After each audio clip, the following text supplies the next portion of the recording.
Okay. अस्सलाम वालेकुम। So today's topic is somaclonal variations. कल हमने थोड़ा सा पढ़ा था इसके बारे में। क्या होती है सोमाक्लोनल वेरिएशन? शाजिया, क्या होती है सोमाक्लोनल? सोमा का मतलब क्या होता है? Somatic cells. जो सोमा क्लोन का मतलब क्या होता है? डुप्लीकेट, कॉपी करना। सोमैटिक सेल की डुप्लीकेशन के दौरान अगर कोई एरर के थ्रू कोई वेरिएशंस आती है और उससे कोई हम प्लांट इम्प्रूवमेंट की तरफ जा सकते हैं, ये वो एपिजेनेटिक्स है या जेनेटिक्स है? ये मैंने कल क्वेश्चन पूछा था आपसे। तो आपने क्या अभी भेजा? आपने भेजा सर? तो आप क्या समझते हैं इसके बारे में? दोनों। ओके। ये स्टडी है कि इन्होंने जो डेवलप की हुई वैरायटी या ऐसा कोई इम्प्रूवमेंट की हो जिसके अंदर एपिजेनेटिक्स भी हो और जेनेटिक्स।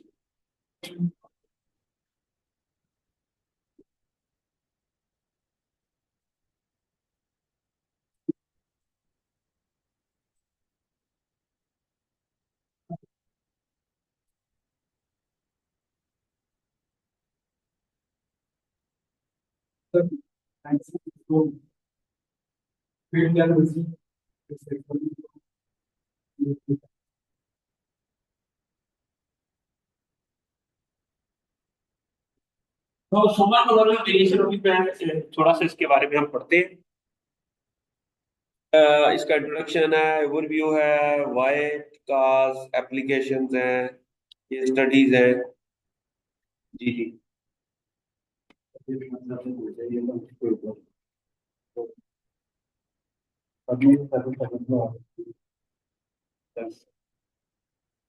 ठीक है।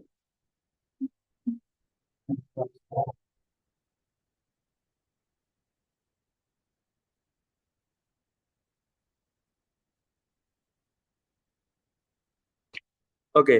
अच्छा, प्लांट टिश्यू कल्चर क्या होता है वो हमें पता है कि हम क्या करते हैं कि प्लांट को इन विट्रो ग्रो करते हैं अंडर कंट्रोल कंडीशंस। के बाद क्या होता है कि एडवांटेज होता है, रैपिड मल्टीप्लिकेशन होती है, जेनेटिक यूनिफॉर्मिटी होती है, डिजीज फ्री, ये सारी कहानी। This method is very important for conserving plant species and production of plant with enhanced rate. Significant होता है एग्रीकल्चर के अंदर, बायोटेक्नोलॉजी के अंदर, and even we can produce secondary metabolite using plant tissue culture. अच्छा, यहाँ पर लिखा हुआ है secondary metabolites. What are secondary metabolites?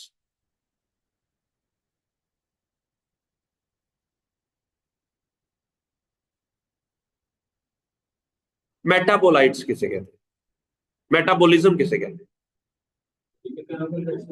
जो प्लांट्स के अंदर केमिकल, हमारी बॉडी के अंदर जो भी केमिकल एक्शन हो रहे हैं उसे हम क्या कहते हैं? मेटाबॉलिज्म।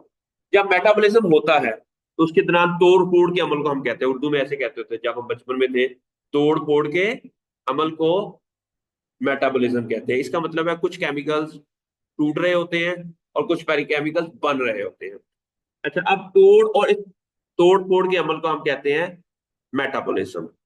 अच्छा, अगर अच्छा अब दो तरह के केमिकल्स बनते हैं, एक होते हैं प्राइमरी मेटाबोलाइट्स, एक होते हैं सेकेंडरी मेटाबोलाइट्स।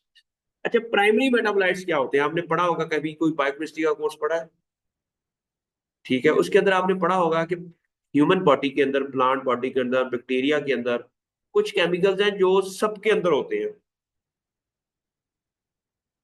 कौन सी चीज है? DNA, protein, carbohydrates, water.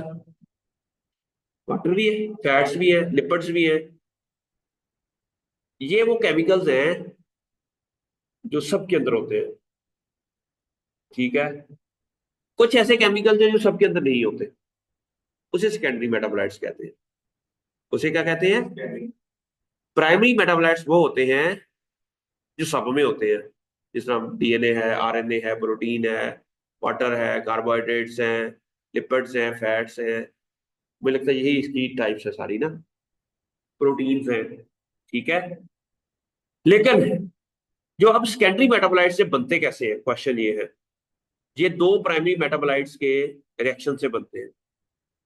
Glycolipids, glucose और लिपिड का सैलिसाइक्लिक एसिड्स, विटामिन विटामिन क्लो कौन प्लांट्स में। और इसके अलावा फिर और है, आप देखते हैं कि और कौन से केमिकल्स हैं, मैनी मोर केमिकल्स हैं जो जिसको हम सेकेंडरी मेटाबोलाइट्स कहते हैं। उनमें अल्कलाइड्स आ जाते हैं, फिनोलिक कंपाउंड आ जाते हैं। तीन मेन जो इसकी ना टाइप्स है ना सेकेंडरी मेटाबोलाइट्स की, वो है अल्कलाइड्स, टर्पिनाइड्स और फिनोलिक कंपाउंड। कौन? थ्री मेन टाइप्स है, कौन सी है? अल्कलाइड्स, टर्पिनाइड्स और फिनोलिक कंपाउंड्स। अच्छा, अब ये जो सेकेंडरी मेटाबोलाइट्स है ना, दे आर वेरी इंपॉर्टेंट, आपके ड्रग के तौर पर यूज होते हैं। हम जो मेडिसिन यूज करते हैं ना, ये प्लांट के सेकेंडरी मेटाबोलाइट्स होते हैं। क्या होते हैं? उनमें से बहुत ज्यादा तादाद हम प्लांट में से एक्सट्रैक्ट करते हैं, और ये प्लांट्स के अंदर एज ए सेकेंडरी मेटाबोलाइट्स के तौर पर प्रोड्यूस होते हैं। फर्ज किया उसमें कई ऐसे जो कैंसर, एंटी कैंसर कंपाउंड, ठीक है, जिससे हमें कैंसर नहीं होता, या कैंसर को प्रिवेंट करते हैं। जिस तरह आपका जो ब्रोकली है, उसके अंदर एक कंपाउंड होता है ग्लूकोसिनोलेट, वो सेकेंडरी मेटाबोलाइट है, और वो एंटी कैंसरस कंपाउंड है। इस तरह विटामिन विटामिन जो हम खाते हैं, जिसके मार्केट में इतनी मेडिसिन है, उनमें से मैक्सिमम मेडिसिन जो है वो कहाँ से आइसोलेट की गई है? प्लांट से। और प्लांट टिश्यू कल्चर, इतनी बड़ी फैक्ट्री आप लगा सकते हैं प्लांट टिश्यू कल्चर को यूज करते हुए, कि आप सेकेंडरी मेटाबोलाइट्स प्रोड्यूस कर सकते हैं। मेरी बात की समझ आ रही है कि आप एक सेकेंडरी मेटाबोलाइट्स की फैक्ट्री लगा सकते हैं। अच्छा, अब हमें प्लांट से सेकेंडरी मेटाबोलाइट चाहिए, हमें प्लांट से फ्रूट नहीं चाहिए। अगर हमारा मकसद क्या है अब यहाँ पर, हमारा अब पर्पस डिफरेंट हो गया, हमारा डिफरेंट हो गया। अब आपको एपिजेनेटिक्स की तरफ फिर जाना पड़ेगा।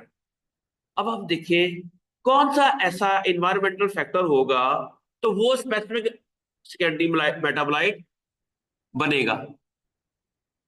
समझ आ रही है?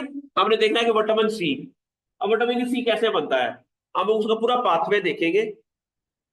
या अब्सिसिक एसिड हमें चाहिए, हमने सैलिसाइक्लिक एसिड, अक्सर आपको पता होगा कि आजकल वो बॉटल आती है जिसके अंदर 0.2% सैलिसाइक्लिक एसिड, वो जो लड़कियां पता नहीं वो उससे क्या क्या करती है, सैलिसाइक्लिक एसिड बेस्ड, मैं अभी अभी दिखाता हूँ। Salicylic acid based, salicylic acid based products,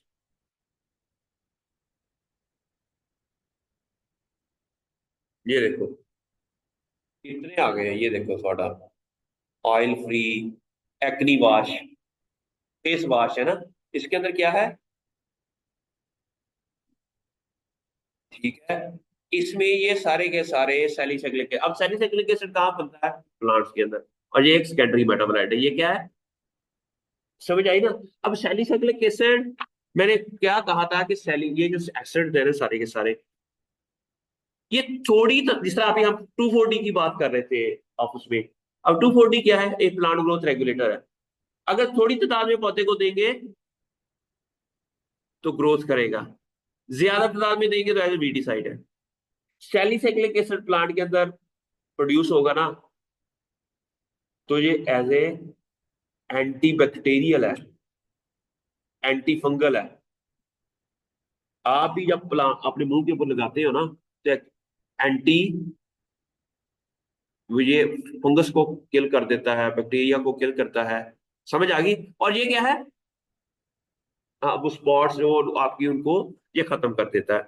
अब आपको ये समझ आई प्लांट टिश्यू कल्चर के थ्रू इसकी इतनी ज्यादा एप्लीकेशंस हैं, यू कांट इमेजिन। ठीक है, इसके थ्रू लोग क्या करते हैं कि इसके वो बना लेते हैं।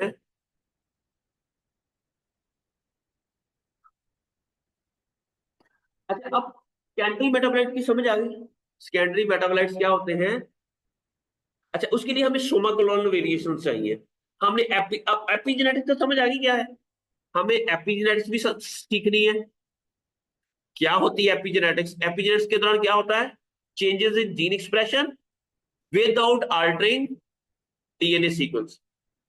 अब हमने देखना है कि कौन सा ऐसा स्टिमुलस दिया जाए प्लांट को ऐसी टिश्यू कल्चर के अंदर कौन सी ऐसी केमिकल की ट्रीटमेंट दी जाए कि वो स्पेसिफिक ट्रांसक्रिप्शन फैक्टर एक्टिवेट हो जाए, जिन्होंने जाके जीन के एक्सप्रेशन को एनहांस करना है, और वो जीन जाकर एक स्पेसिफिक सेकेंडरी मेटाबोलाइट प्रोड्यूस करेगा। समझ आ रही है आपको? तो ये काम आप कैसे कर सकते हैं, इसके लिए हमें कोई फ्रूट रूट शूट की जरूरत नहीं है। अब सिंपल कैलस बनाते जाएं, एक लिक्विड मीडिया लें, उसके अंदर कैलस बनाते जाएं, उसके अंदर एक केमिकल ऐड कर दें, और वो केमिकल क्या करेगा, सेकेंडरी मेटाबोलाइट प्रोड्यूस करी जाएगा। अब वो कैलस के अंदर हमारे बहुत ज्यादा तादाद में वो सेकेंडरी मेटाबोलाइट बन गया। अब नेक्स्ट आपको क्या काम करना है कि उसके ऊपर मेथड डेवलप करना है कि वो सेकेंडरी मेटाबोलाइट्स आइसोलेट कैसे करना है। इंशाल्लाह नेक्स्ट मैं क्लास में आपको बताऊंगा कि अगर हमने डिफरेंट केमिकल्स प्लांट में से आइसोलेट करने हैं ना, तो वो कैसे करेंगे। जरा आपकी प्लांट टिश्यू कल्चर टेक्नोलॉजी सिर्फ प्लांट टिश्यू कल्चर ग्रो करना नहीं है, आपने उसके एज ए बिजनेस मॉडल के तौर पर अगर आपने उसको यूज करना है, तो आपको पता होना चाहिए जो टिश्यू कल्चर के अंदर वो रूम भी कैसे बनता है, उसकी रूम की कॉस्ट क्या है, रूम के अंदर सेंसर है, वो सेंसर किसके बने होते हैं, वो सेंसर कहाँ से मिलेंगे, उसकी कीमत क्या है। अगर आपने उसके एज ए बिजनेस के तौर पर डील करना है, अगर आपने जस्ट टिश्यू कल्चर पढ़ना है, तो वो तो प्रैक्टिकली वो तो कोई फायदा नहीं उसका इतना। आपने आपको मैनेजर बना दिया जाता है एक कंपनी, वो कहते हैं यार आपने ना इधर पूरी टिश्यू कल्चर की लैब एस्टेब्लिश करनी है, तो क्या करेंगे आप, जाएंगे, देखेंगे कि ये इसकी स्ट्रक्चर कितने स्ट्रक्चर पे ऊपर कितना खर्चा आएगा, इसकी बिल्डिंग के ऊपर कितना खर्चा आएगा। ठीक है, आप एक उसको पूरा एक बिजनेस प्लान बना के देंगे, उसके ग्रीन हाउसेस बनाने हैं, हमने फील्ड कितना रिक्वायर्ड होगा, और उसके अंदर वो सारी चीजें आप एक एज ए बिजनेस मॉडल के तौर पर जब आप इसको लेके चलेंगे, you must have the knowledge of each and everything. अगर आप हम हमारे बच्चे जो लैंडस्केपिंग करते हैं, उन बेचारों को नहीं पता होता ये जब वहां पर फाउंटेन लगानी है तो क्या खर्चा आएगा, पेव्ड करना पाथ, पौधों का नॉलेज है अकेले का। लेकिन landscape, when you think about landscape designing, you must know each and everything. उसके अंदर जो बायोटेक फैक्टर है वो भी चेक करें, ए बायोटेक फैक्टर जो वो आपके सॉफ्ट लैंडस्केप हार्ड लैंडस्केप वो सारे फीचर्स को you must have the proper. अगर आपने वहां पर कोई शावर बनाना है, कोई फाउंटेन बनानी है, उसकी इंजीनियरिंग भी आपको आनी चाहिए। अब हमारा मसला ये है कि हम यहाँ पर हॉर्टिकल्चर में लैंडस्केपिंग का एक का तो कोर्स पढ़ा देते हैं बस। मेरे ख्याल से तो बीएससी ऑनर पहले 4 सेमेस्टर पढ़ाने के बाद लैंडस्केपिंग की अलहदा से डिग्री हो, उसके अंदर इंजीनियरिंग के कोर्सेज पढ़ाए जाएं, आर्ट एंड डिजाइन के कोर्स पढ़ाए जाएं, प्लांट्स के तो पढ़ाई ही पढ़ाएं, ऑर्नामेंटल हॉर्टिकल्चर पढ़ा दें, कमर्शियल फ्लावर प्रोडक्शन पढ़ा दें, लेकिन साथ में उनको ये कंप्यूटेशनल जो वो हमारे होते हैं डिजाइन, आर्ट एंड डिजाइन के साथ हम मिलकर कोई इस तरह की डिग्री, इसको कहेंगे लैंडस्केप डिजाइन या आर्किटेक्ट के ऊपर लैंडस्केप हॉर्टिकल्चर डिग्री, बस के उसका नाम दे दें, उसका नाम ही अलहदा से दे दें, उसका नाम हो, तब एक अच्छी डिग्री होगी। अगर किसी बच्चे ने लैंडस्केप के अंदर अपना पूरा कैरियर लेके जाना है, उसको उस तरीके से ट्रेन किया जाए। अगर किसी ने फ्लोरिकल्चर में जाना है या वेजिटेबल प्रोडक्शन में जाना है, तो उसको ओलेरिकल्चर की डिग्री दी जाए, मेरे ख्याल से स्पेसिफिक कर दिया जाए, उसको ओलेरिकल्चर से रिलेटेड सब्जियों से रिलेटेड प्रोडक्शन किमें करनी है, पोस्ट हार्वेस्ट मैनेजमेंट कैसे करनी है, उसका बिजनेस मॉडल के तौर पर इस तरह पढ़ाया जाए। ऐसा ही है, तब जाकर वो एक अच्छा हमें मेरे लिहाज से हमें ना इस तरह की चीजें करनी चाहिए। पंजाब एग्रीकल्चर यूनिवर्सिटी लुधियाना में फ्लोरिकल्चर की डिग्री होती है, BSc honour floriculture, BSc honour pomology, BSc honour landscape horticulture, ये इस तरह की स्पेसिफाइड डिग्री। अब वो जो बच्चे जब लैंडस्केप हॉर्टिकल्चर के बच्चे तैयार होंगे, definitely they will have a better knowledge. ठीक है, अब अग्रानोमी में इस तरह आजकल नई डिग्री आई है, climate change organic horticulture agriculture की डिग्री। ठीक है, है ऑर्गेनिक फार्मिंग अलहदा, इससे सस्टेनेबल जो रीजनरेटिव एग्रीकल्चर, ये नई नई टर्म आ रही है। ठीक है। अब प्लांट टिश्यू कल्चर को अगर पढ़ना है ना, तो इस तरीके से पढ़ना है कि एक मशीन, एक इंडस्ट्री आपने लगानी है। इसके ऊपर आप लोगों ने ना मुझे पूरा प्लान बना के देना है कि एक ऑटोक्लेव कितने का आएगा, अगर डेली हमने इतनी बॉटल ऑटोक्लेव करनी है, उसकी इलेक्ट्रिसिटी कॉस्ट कितनी आएगी, रनिंग कॉस्ट कितनी आएगी। टिश्यू कल्चर हमारे पास 5 एकड़ जमीन है, तो उसके अंदर 1 साल के अंदर हम कितने पोटैटो के पौधे बना सकेंगे, हैं कितने पौधे कल्चर कर सकेंगे, और उसको कितना सेल करेंगे तो हमारी कंपनी को कितना। इसके लिए आप देखें कि ऑलरेडी जो बनी हुई है ना कंपनीज, और उनको फिर आप मॉडल को स्टडी करें। तो कोर्स का तो फायदा तभी होगा ना जब आप लोगों को यहां तक नॉलेज हो कि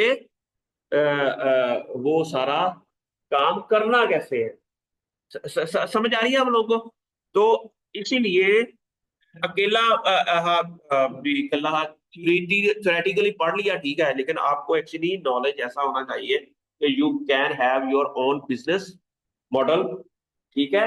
और उसकी कॉस्ट कितनी होगी, इनिशियल कॉस्ट कितनी होगी। फिर आपने बिजनेस का थोड़ा सा ये भी देखना है कि क्या मैं ये अगर इधर लगा लूंगा तो कामयाबी होगा कि नहीं, क्या लोगों का ट्रेंड है यहाँ पर, या मैंने हाँ, अब आपने नेक्स्ट ये करना है कि मैंने ये पौधे प्रोड्यूस करने हैं लोकल मार्केट के लिए करने हैं, या मैंने एक्सपोर्ट पर्पज के लिए। अब पाकिस्तान में रिसेंटली अभी हम 4, जब शहबाज शरीफ था ना वजीर आजम, तो गवर्नमेंट ऑफ पंजाब ने एक प्रोजेक्ट लॉन्च किया कि डेट पाम के पौधे मंगवाने हैं दुबई से। ठीक है। अब डेट पाम के पौधे ना इन्होंने मंगवाए दुबई से। वो टिश्यू कल्चर्ड प्लांट थे, क्या थे पता कितने का, 5 करोड़ रुपए का बजट देता उन्होंने। ठीक है। अगर वो 5 करोड़ रुपए के उधर से फर्ज किया उन्होंने फार्मर्स को देने थे, वहां से पौधे लेकर आने थे, वो आगे इन्होंने पहले क्लेमेटाइज करने थे फिर फार्मर्स को देने थे। इनिशियली 5 करोड़ रुपए के पैसे भेज दिए गवर्नमेंट ऑफ पंजाब ने एक प्राइवेट कंपनी से, कह दिया कि तू ना पौधे उतो लैके ना ते भागलपुर, रारी था रीजनल एग्रीकल्चर रिसर्च इंस्टीट्यूट, वहां उसको पहुंचवाने थे, और वो फिर आगे पंजाब गवर्नमेंट ने फार्मर्स को देने थे। अब वहां से पौधे आए। अब वो पौधे पहले तो कराची पोर्ट पे पड़े रहे 15 दिन, ताकि उसके अंदर क्वारंटाइन मैयर किए जाए। कुछ उन्होंने केमिकल की स्प्रे कर दी, कोई, और वो ना कंटेनर के अंदर पड़े तो काफी हद तक वो मुरझा गए। जरा टिश्यू कल्चर प्लांट थे, वो इतनी कंडीशन वो सर्वाइव, या वो फिर वो कंटेनर का टेम्परेचर भी जरा लो था। अब वो सुना कि जब बावलपुर पहुंचा ना, वो ऐसे पागल थे कि उन्होंने डायरेक्ट कंटेनर से ना बाहर रख दिए पौधे। 5 दिन में मर गया। क्या हुआ? 5 दिन से वो पौधे मर गए। अब क्या हुआ? 5 करोड़ रुपया फ्लश। तो उसकी इंक्वायरी की गई। उसकी इंक्वायरी पता कहाँ हुई थी? इस हमारे एग्रीकल्चर के जो कंडी लॉन्च है वहां पर, उन्होंने मुझे भी एज एक्सपर्ट के तौर पर बुला लिया कि चलो भी तुसी भी ਉਹਦੇ जो उन्होंने इंक्वायरी दवा दे कि क्या मैं मजाक कर रहा था, मैंने क्या, वो जी वो दुबई से जब पौधे आए ना, एक टूर बनाया जाए दुबई जाने के लिए कि ऐसा क्या हुआ कि पौधे, ये तो हमारी, वो कहते हैं ना, इस मुल्क के साथ सिंसेरिटी है। ठीक है। अगर वो 5 करोड़ रुपया किसी इधर किसी इंस्टीट्यूट को दे दिया जाता, इधर टिश्यू कल्चर लैब इधर ही बन जाती, तो वो ज्यादा, और उधर एक बच्चों बच गया 50-60 लाख रुपया दे के ना, आ 3 ਬੱਚਿਆਂ ਨੂੰ ਦੁਬਈ ਭੇਜ ਦਿੱਤਾ ਜਾਂਦਾ, यार तू जाके ना तू सीख के आ जा। मेरी बात की समझ आई ना? 6 महीने में वो आपने सीख के आ जाना था, आके वही पौधे इधर आके, और उनसे उनके साथ एग्रीमेंट कर दें कि आप हमें 1 करोड़ और ले लें, लेकिन आप हमें टेक्नोलॉजी ट्रांसफर कर दें इधर, हम आपको उसकी फीस दे देते हैं। समझ आ गई ना? आप कुछ ना करें, हमें सिर्फ पैसा हम लगाएंगे, केमिकल्स हम खरीदेंगे, आपने सिर्फ इधर 1 करोड़, दो 5 करोड़ की बजाय 2 करोड़ उनको दे देते।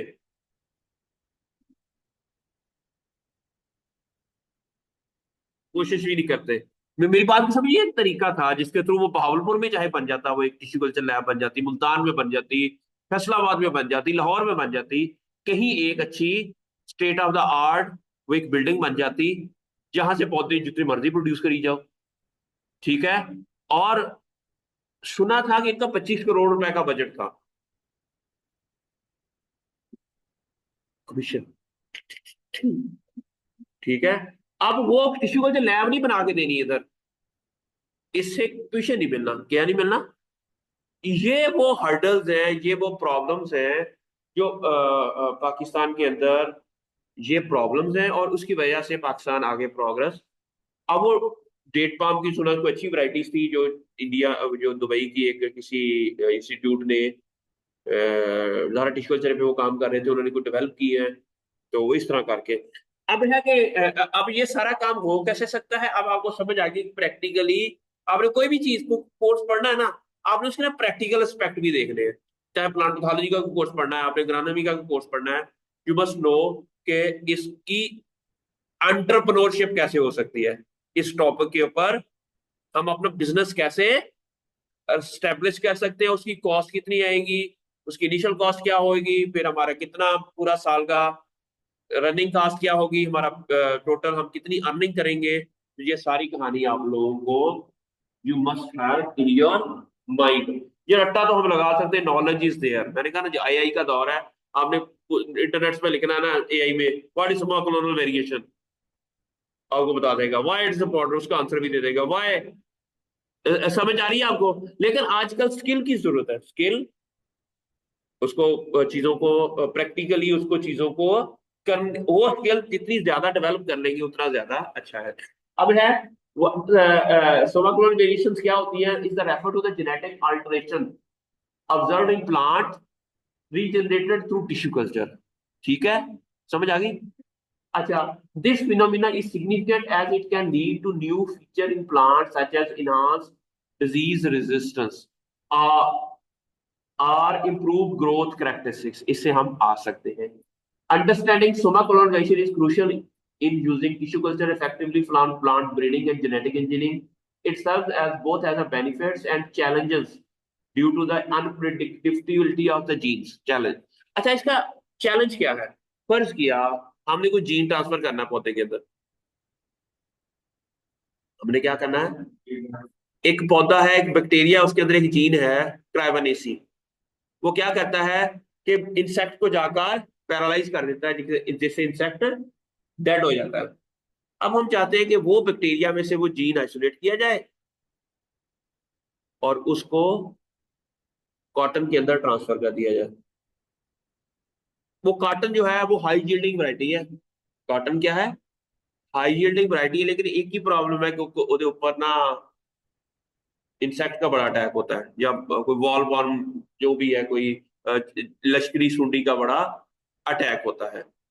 अब हमने टिश्यू कल्चर के थ्रू जीन ट्रांसफर कर दिया, फर्ज किया वो इंसेक्ट रेजिस्टेंट तो हो गया, सोमा कोलोनल वेरिएशन की वजह से वो हाई यील्डिंग वाला जीन के अंदर म्यूटेशन आ गई, तो क्या होगा।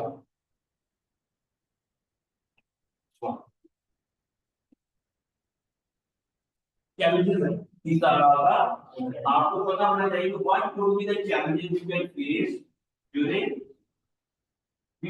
हाई यील्डिंग वाला जो जीन था, जिसमें उसके अंदर प्लांट की सेंडलिंग को अनाउंस करना था, या फ्रूट की राइपनिंग को, या फ्रूट की वो चीजों को एनहांस करना था, उनमें से किसी जीन के अंदर जिन्होंने कहा ना कि सोमाक्लोनल वेरिएशन की जेनेटिक अल्टरेशन होगी उसके अंदर, वो प्लांट इंसेक्ट में उसमें तो हो गया, लेकिन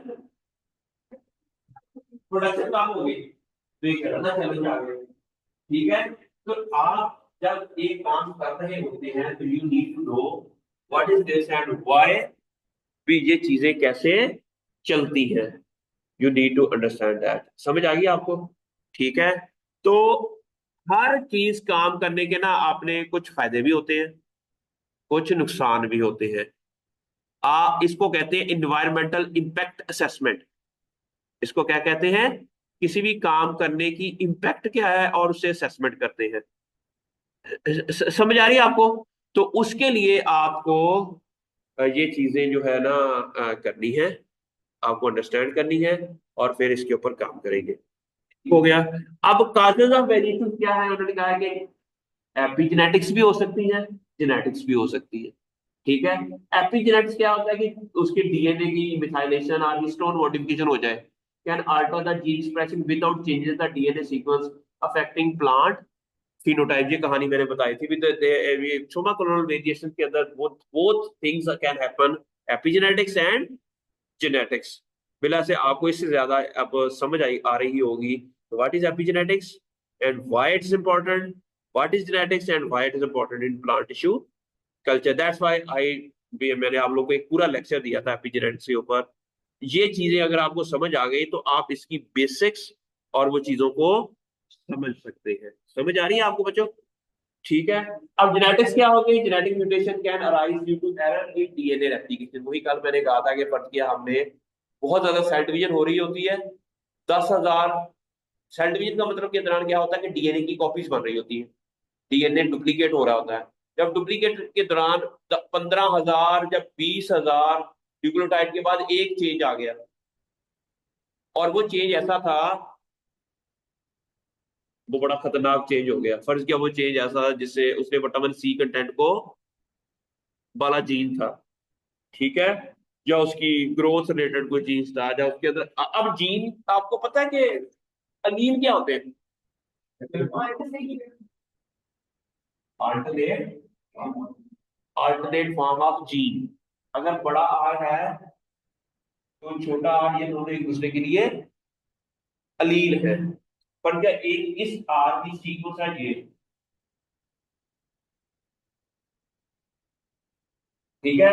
अगर यहां पर सी की बजाय ए आ जाए, बाकी सारा सेम हो, तो ये क्या होगा? फर्स्ट ये बड़ा आर है, ये alternate form of gene is called allele. पर जो हमारे पास एक और म्यूटेशन आ जाती है, जो कि ये सारा ठीक है, जहां पर टी आ जाता है, टी की बजाय जी आ जाता है और सी, हम इसको कहेंगे, फर्ज किया R1, इसको हमने कह दिया R1। R1 R और छोटा आर, ये तीनों आपस में अलील है। ये तीनों आपस में, सिर्फ दो ही फॉर्म नहीं होती अलील की, अलील क्या हो सकती है, जीन की एक से ज्यादा फॉर्म भी हो सकती है। हमने तो सिर्फ यही पढ़ा है, बड़ा आर और छोटा आर। फिर R1 पर यही म्यूटेशन है, और साथ में जहां पर भी P आ गया उसको कहेंगे आर, पहले को R1 कहते हैं, इसको R2 कहते हैं। समझ आ गई? इस तरह हमारे पास मैनी फॉर्म ऑफ जीन्स हो सकती है, और हर फॉर्म ऑफ जीन एक दूसरे के लिए अलील होगा। हर फॉर्म एक दूसरे के लिए अलील होगा। अब क्या, हमने जब प्लांट टिश्यू कल्चर किया, यहां पर म्यूटेशन आ गई, तो यहां पर एक की बजाय जी आ गया, तो इससे क्या हुआ कि हमारे पास नए अलील आ गए, नए जीन्स आ गए, जो कि एक नया अलील है वो। ठीक है। अब देर इज अ पॉसिबिलिटी कि वो एक अच्छा म्यूटेशन हो। वो म्यूटेशन अच्छी भी हो सकती है, वो म्यूटेशन बुरी भी हो सकती है। फर्ज क्या है कि जीन है, उसके अंदर म्यूटेशन है, ऐसे पौधे का कादी छोटा हो गया। सिर्फ एक जीन के एक न्यूक्लियोटाइड के अंदर चेंज आने से, आपने पढ़ा होगा कि सिकल सेल अनीमिया होता है, एक न्यूक्लियोटाइड के अंदर चेंज आने से वो हीमोफिलिक डिजीज हो जाती है, उसको थैलासीमिया हो जाता है। ये सारा सिर्फ एक न्यूक्लियोटाइड के अंदर चेंज आने की वजह से होता है। मैंने बताया ना कि फर्क ये, मैंने कल क्या कहा था कि ट्रांसक्रिप्शन फैक्टर होता है, वो एक्टिवेट होता है। ऑक्सीजन जो है ना, ऑक्सीजन जिस सेल के अंदर जाती है ना, वहां एआरएफ को एक्टिवेट करती है। अब एआरएफ आगे जाके 29 जीन को एक्टिवेट करती है। इनमें ये अकेला ये जीन कितने जीन को एक्सप्रेस करवा रहा है? अगर इस प्रोटीन का, इस ये प्रोटीन है, इसके जीन के अंदर म्यूटेशन आ जाए और ये जीन एक्सप्रेस ही ना हो, तो ये 29 जीन एक्सप्रेस होंगे। इसके अंदर म्यूटेशन आ जाए एक न्यूक्लियोटाइड के अंदर, जिसकी वजह से जो जीन उसकी वो प्रॉपर स्ट्रक्चर नहीं बन रही, तो क्या होगा, और प्लांट की ग्रोथ है डेवलपमेंट स्टॉप हो जाएगी। प्लांट की ग्रोथ है, जो ऑक्सीजन ने रोल अदा करना है प्लांट के अंदर, वो पूरे का पूरा डिस्टर्ब हो जाएगा। समझ आ रही है आपको? ये एक, कहते हैं ना, सारा मच्छर इंसान को हिजड़ा बना देता है। ये एक म्यूटेशन जो है, और ये अगर टिश्यू कल्चर के थ्रू अगर कोई एक म्यूटेशन आ जाए और उसे पौधे को कौदी बार वो एपिकल डोमिनेंस हो जाए, ठीक है, तो क्या होगा, और उससे ऑक्सीजन की प्रोडक्शन ज्यादा होगी फर्ज कीजिए, और वो इतना ज्यादा हो गई कि वो अनकंट्रोल्ड ऑक्सीजन प्रोडक्शन शुरू कर देता है, जिसकी वजह से प्लांट का खत ही बढ़ गया। सिर्फ एक म्यूटेशन, क्या होगा, एक म्यूटेशन की वजह से उसकी सेल डिवीजन इनहांस हो गई। समझ आ गई फर्क? क्या वो म्यूटेशन क्या हो सकती है? फर्क क्या, मैंने कहा था कि एआरएफ जो है ना, इसमें जीन है, इसे एक और प्रोटीन है जिसे हम ऑक्स आई ए प्रोटीन कहते हैं। अगर ये इसको बाइंड करके रखता है ताकि एक नॉर्मल प्लांट की ग्रोथ हो, जब ऑक्सीजन आती है वो इसको जाकर किल कर देती है, और इसकी वजह से एआरएफ एक्टिवेट हो जाता है और प्लांट की ग्रोथ एंड डेवलपमेंट। अब हर टाइम एआरएफ का एक्टिवेट होना भी गलत है। हर टाइम प्लांट एआरएफ का एक्टिवेट होना, आप हर टाइम पढ़ते रहिए तो क्या होगा, है, पक जाएंगे, थक जाएंगे और आपकी एबिलिटी खत्म हो जाएगी। इट मीन अब आप मुझे आकर कहते सर क्लास खत्म होगी, तो वो ऑक्सीजन आ गया, ऑक्सीजन ने आके मुझे कहा कि बस बंद कर दो क्लास, उसके बाद क्लास खत्म हो जाती है। इट मीन बैलेंस होना जरूरी है। एआरएम का काम है प्लांट की ग्रोथ एंड डेवलपमेंट करनी। अगर प्लांट के सेल डिवाइड हो जाए तो क्या होगा, लीफ के ऊपर कैलस बन जाएगी। क्या बन जाएगी? लीफ के ऊपर जिसको मोजेक, मोजेक किसे कहते हैं, और designing, tobacco mosaic virus, mosaic बन जाएंगे। एक्चुअली वो मोजेक इसी वजह से बनते हैं कि जो वायरस है ना, टोबैको मोजेक वायरस, वो इसको जाकर पक्का पक्का खत्म कर देता है। उसकी एक रेपो प्रोटीन होती है, वो इसको जाके ऑल द टाइम डिग्रेड करती रहती है, जिस वजह से एआरएफ ऑल द टाइम, जिसकी वजह से सेल डिवीजन और ग्रोथ होती रहती है, और प्लांट और वायरस को भी इसका फायदा होता है, उसकी भी रेप्लिकेशन होती रहती है।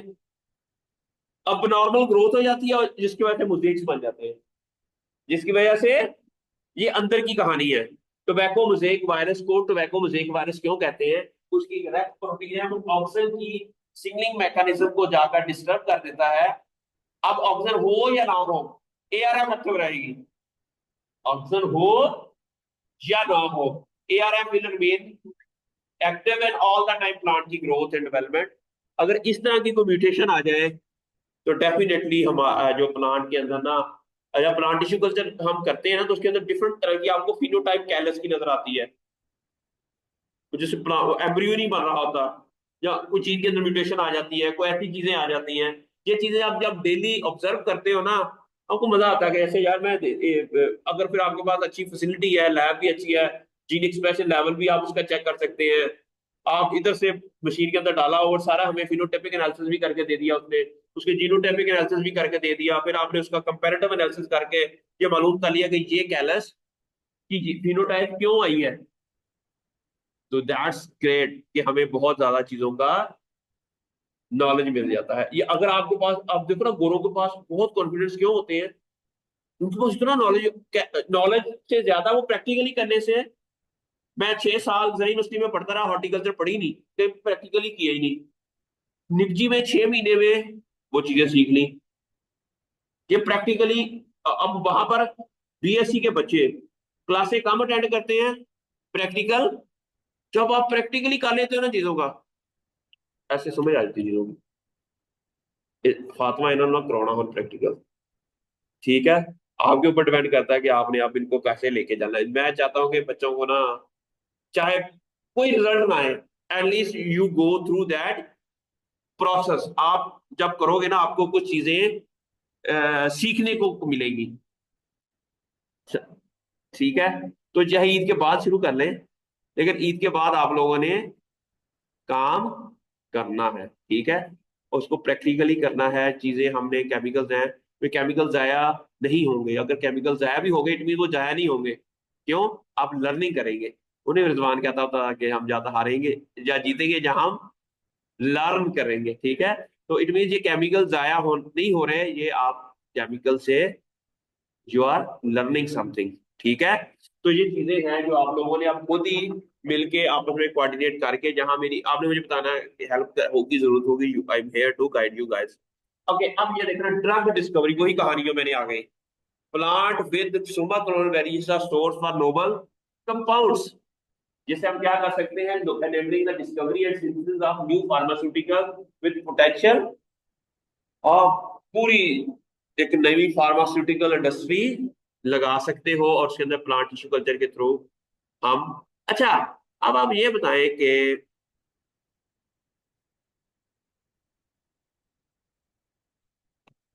बायोरिएक्टर क्या होता है? बायो रिएक्टर, बायो रिएक्टर का मतलब क्या होगा? हाँ एग्जैक्टली exactly। उसके अंदर कोई बायोलॉजिकल रिएक्शन हो रहे हैं लिविंग ऑर्गेनिज्म के अंदर को, और वो रिएक्टर ऐसा होगा कि उसको हम मॉडिफाई कर सके, उसके अंदर ह्यूमिडिटी चेंज कर सके, उसके अंदर टेम्परेचर चेंज कर सके, और वहां पर लिविंग ऑर्गेनिजम्स आपस में कोई ऐसे केमिकल्स प्रोड्यूस करें।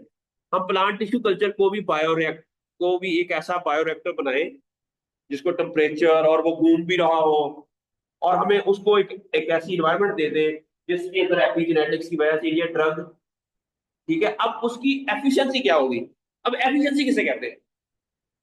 मिनिमम इनपुट से मैक्सिमम। हम एक ऐसा बायोरिएक्टर बनाए जिसके अंदर हम केमिकल्स डालें, हम बैलेंस डालें, हम सेल्स डालें, लेकिन हमें मैक्सिमम ड्रग मिल जाए। तो क्या होगा उसकी एफिशिएंसी? किसी मशीन की एफिशिएंसी क्या होगी? फॉर एग्जांपल हम कहते हैं यार एक मशीन, एक इंडस्ट्री है, उसके अंदर डेली 6000 सर्च बनती है।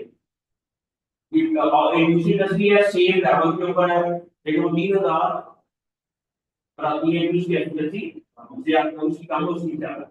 अब आपने हर मशीन की एफिशिएंसी होती है, हर मशीन की। अच्छा, अब हम ये भी आपको पता होना चाहिए कि हम एफिशिएंसी मेजर कैसे करेंगे।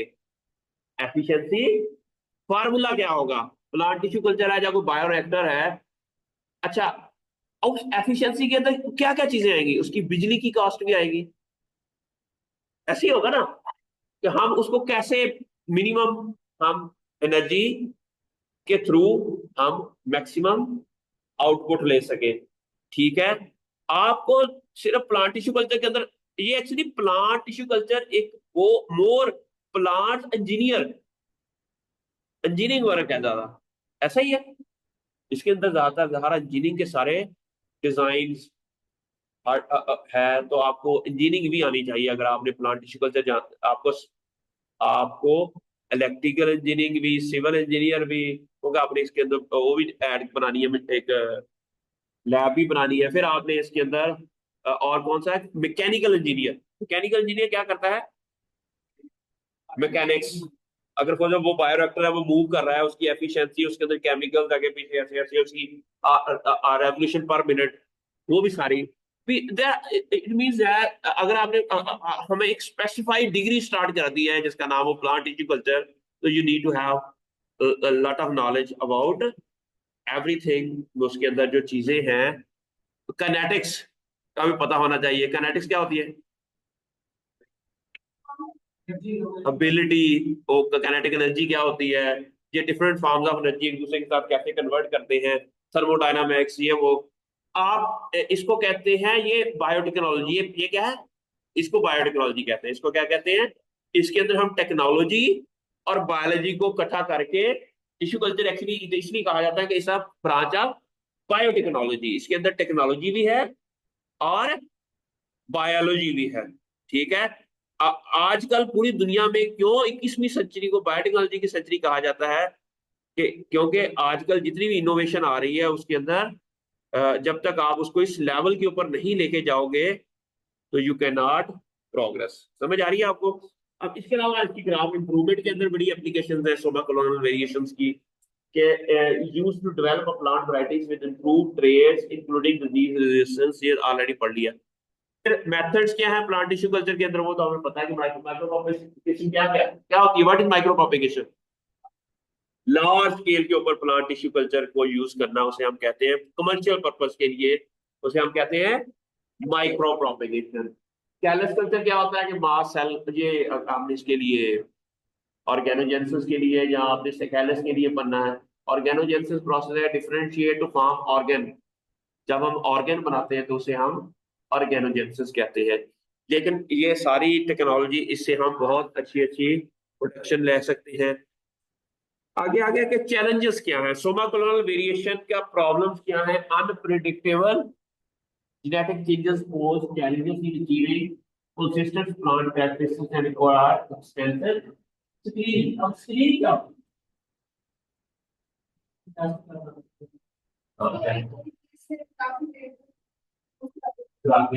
स्क्रीनिंग का मतलब ये होता है कि मैं चेक करूँ आप 6 बंदे हैं, आप में से सबसे अच्छा फुटबॉल का प्लेयर क्या है, पहले मैं आपको स्क्रीनिंग करूँ जो कि एक अच्छी बात है, ठीक है, वो मैंने कहा स्क्रीनिंग कर ली।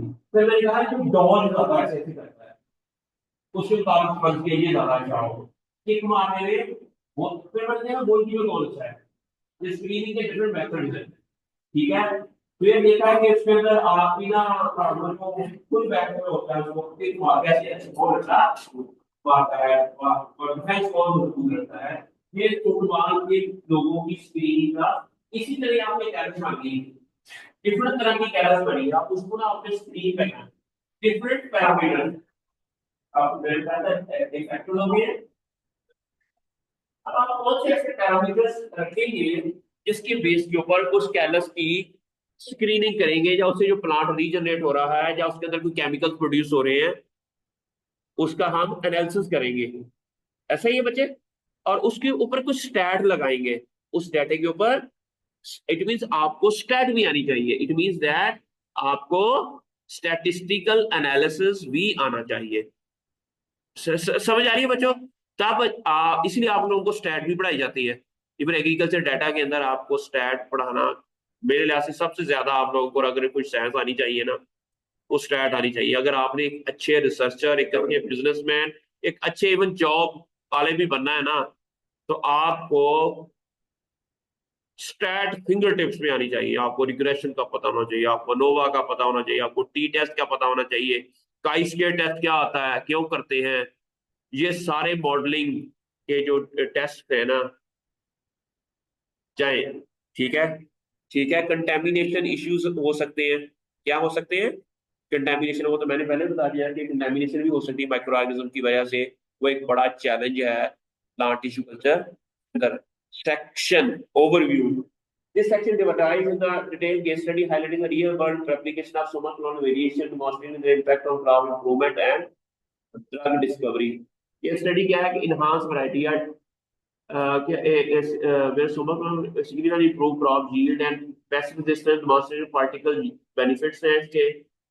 showcase the application of plant tissue techniques, rapidly developing new varieties, बहुत ज्यादा नई क्वालिटीज की हम ना प्लांट टिश्यू कल्चर के थ्रू वैरायटीज डेवलप कर सकते हैं। मुझे ये बताएं एग्रीकल्चर क्या होती है। अच्छा, दो तरह के प्लांट होते हैं, एक होते हैं वाइल्ड टाइप, एक होते हैं कमर्शियल। इसमें फर्क क्या होता है।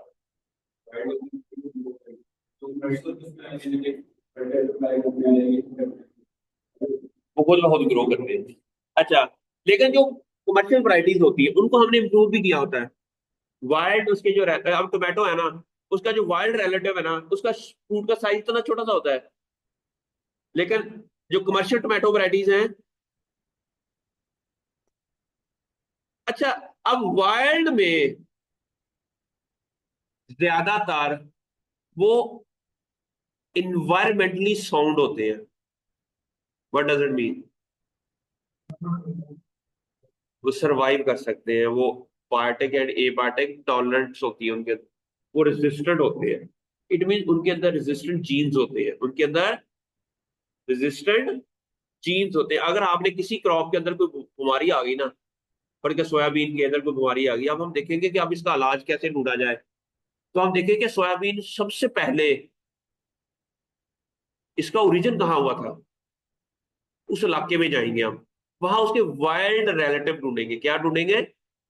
Wild relative. और उन रिलेटिव्स को, उन वाइल्ड रिलेटिव से हम क्या करेंगे, कोई जीन आइडेंटिफाई करेंगे, और उनको हम इसके टिश्यू कल्चर के थ्रू इन जो सोयाबीन की वैरायटीज है उनके अंदर ट्रांसफर करने की, और may then this plant may be again become resistant to that specific pathogens. ठीक है, समझ आ रही है आप लोगों को? तो ये भी आपको कंसेप्ट क्लियर होना चाहिए कि ये क्रॉप इंप्रूवमेंट हम कर सकते हैं। आप उसके अंदर नई वैरायटीज वेरिएंट को इंप्रूव कर सकते हैं, उसकी इंप्रूव प्रोडक्टिविटी कर सकते हैं। तो this is the value of plant tissue culture technology. It mean अगर आप, फिर आगे ड्रग डिस्कवरी आ गई। ड्रग डिस्कवरी के अंदर होता है कि this study explore somaglobulin variation has led to the discovery of novel plant derived compound with potent therapeutic to potential, emphasizing the synergy between biotechnology and natural compound. Its research underscored the ability of Somaconol variation to diversify plant bioactive.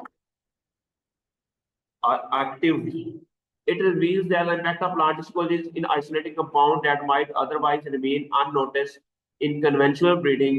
Additional benefit include understanding the biosynthesis pathways involved, paving the synthetic biology approach to mass production of valuable।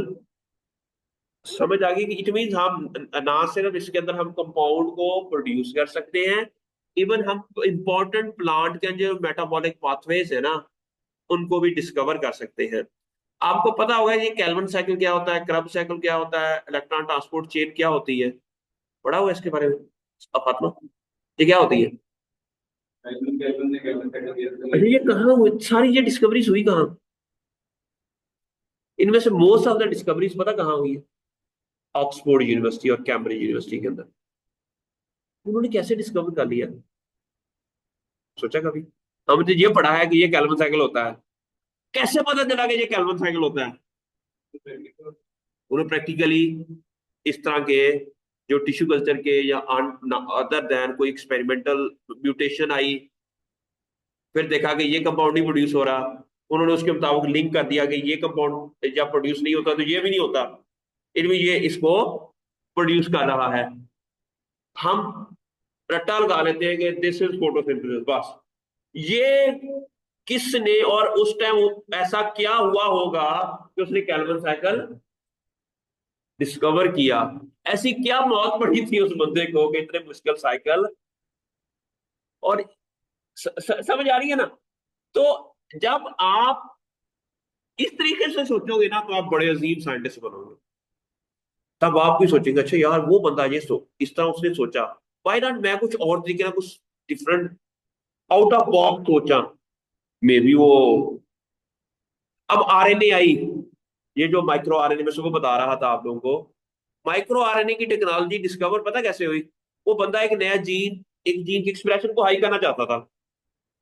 एक gene है ना फातिमा ना, अब वो चाह रहा था ये फातिमा एक जीन है। अब उसने क्या किया कि फातिमा का क्लोन बनाया, एक और फातिमा इधर बैठा दी। फातिमा बड़ा अच्छा काम करती है, मैं चाहता हूँ एक और फातिमा आ जाए। लेकिन जब मैंने एक और फातिमा लेकर आया ना, वो दोनों लड़कियां थी, वो मर गई दोनों ही। इसका नुकसान क्या हुआ? जो पहले भी काम हो रहा था ना,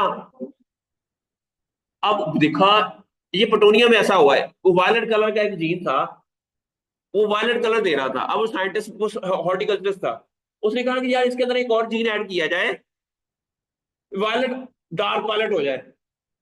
जब उसने जीन ऐड किया ना, दोनों जीन आपस में भिड़ गए, इसको और व्हाइट कलर हो गया बहुत मेटल का। क्या हो गया? अब इससे वो, अब उन्होंने इस मैकेनिज्म को, उनको पता नहीं लगा कि ये ऐसा कैसे हुआ। उसने इस मैकेनिज्म को नाम दे दिया को सप्रेशन। क्या नाम दे दिया? बाद में पता चला कि उसके अंदर कोई माइक्रो आरएनए प्रोड्यूस होते हैं, सही आरएनए प्रोड्यूस होते हैं जो जाके जीन के एक्सप्रेशन को, फिर इसका नाम डिस्कवरी, इसका नाम रखा गया आरएनए आई, आरएनए इंटरफेरेंस। ठीक है, आरएनए को जीन के इस तरह करके ये डिस्कवरीज हुई। अब ऐसा कैसे वो कर लेते हैं ये गोरे? हम क्यों नहीं, मुस्लिम साइंटिस्ट क्यों नहीं पैदा हो रहे? सोचा ना कभी कभी इस तरह भी सोचा करो ना, क्यों नहीं पैदा हो रहे पाकिस्तान में ये कोई मुसलमान साइंटिस्ट? या बन रहे हैं उनको इंटरनेशनल मीडिया कवरेज नहीं देता, ये दो चीजें है ना। या तो बन ही नहीं रहे, पहला क्वेश्चन, या अगर बन रहे हैं तो इंटरनेशनल मीडिया ऐसा है कि मुसलमान साइंटिस्ट को आगे कवरेज नहीं देता। दो चीजें हो सकती है ना। लेकिन अगर कोई बन रहे हो तो शुभ नहीं गल है ना। अच्छा, अगर हम नहीं बन रहे तो उसकी वजह क्या हो सकती है? आउट ऑफ द बॉक्स सोचे ना। गवर्नमेंट को क्या करना चाहिए है?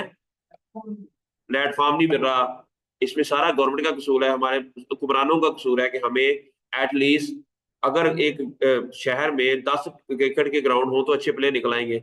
सारे प्लेयर लाहौर ही तो निकल रहे हैं, ज्यादातर प्लेयर लाहौर, फैसलाबाद, कराची और पेशावर ही तो निकल रहे हैं, पुराने छोटे शहरों से क्यों नहीं निकलते? कि वहां पर प्लेटफॉर्म नहीं है। ठीक है, अगर इट मींस दैट अगर हमें पता है कि एक शहर में फर्ज के एक प्लेयर हमारा मिलता है यार, अगर 10,000 लोगों की एक मोहल्ला हो ना तो एक प्लेयर अच्छा मिल जाता है। इट मीन अगर किसी शहर में करोड़ बंदे हों तो कम से कम 7-8 प्लेयर थे अच्छे निकल ही आएंगे, वो जो इंटरनेशनल लेवल के। ठीक है, इतनी बड़ी पॉपुलेशन, इतना कुछ है, लेकिन क्यों नहीं निकल रहा है? प्लेटफॉर्म नहीं है, वो चीजें नहीं है। आपको इस तरीके से सोचना पड़ेगा कि why, how, what are the challenges we guys are facing, why this is not happening. उसके बाद ये हो गया कि यूटिलाइजिंग 60% जो है ना, स्टैट मैंने कहा ना कि आपको आनी चाहिए, stat is very important. Without stat nothing. ठीक है, टेक्नोलॉजी भी आनी चाहिए, स्टैट भी आनी चाहिए, प्लांट टिश्यू कल्चर की बेसिक्स भी आनी चाहिए। 60% of the project has experienced successful outcome utilizing subclonal variation, showing that effectiveness in भी 60% ऐसे प्रोजेक्ट हैं जिससे सक्सेस हुई है। ठीक है, माइक्रोबियोलॉजिकल contamination 50% contamination.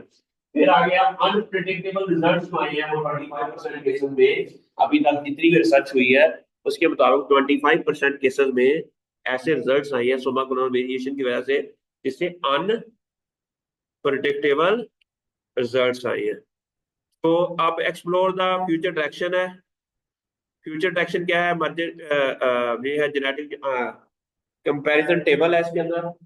Genetic uniformity high है टिश्यू कल्चर के अंदर, वेरिएबल्स होते हैं। स्पीड ऑफ डेवलपमेंट के ऊपर काम करना चाहिए, कंट्रोल ओवर कंडीशंस के ऊपर काम करना चाहिए, scope for variation and cost के ऊपर।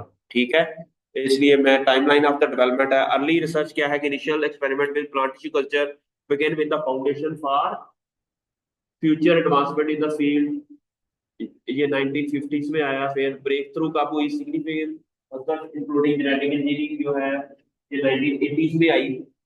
ठीक है, फिर कमर्शियल यूज इसकी 2000 में प्लांट टिश्यू कल्चर का, जब प्लास्मा क्लोनल वेरिएशन की वजह से ये बहुत ज्यादा इसकी डेवलपमेंट हुई। ठीक है, कंक्लूजन क्या है? बड़े बचे आप।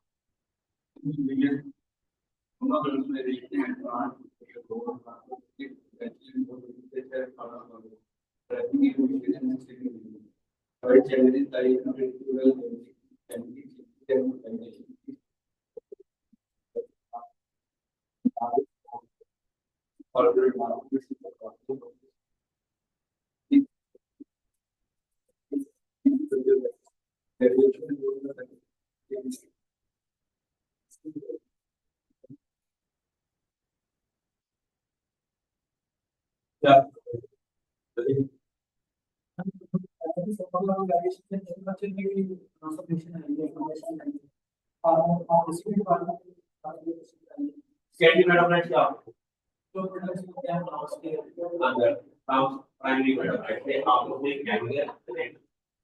सेकेंडरी मेटाबॉलाइट।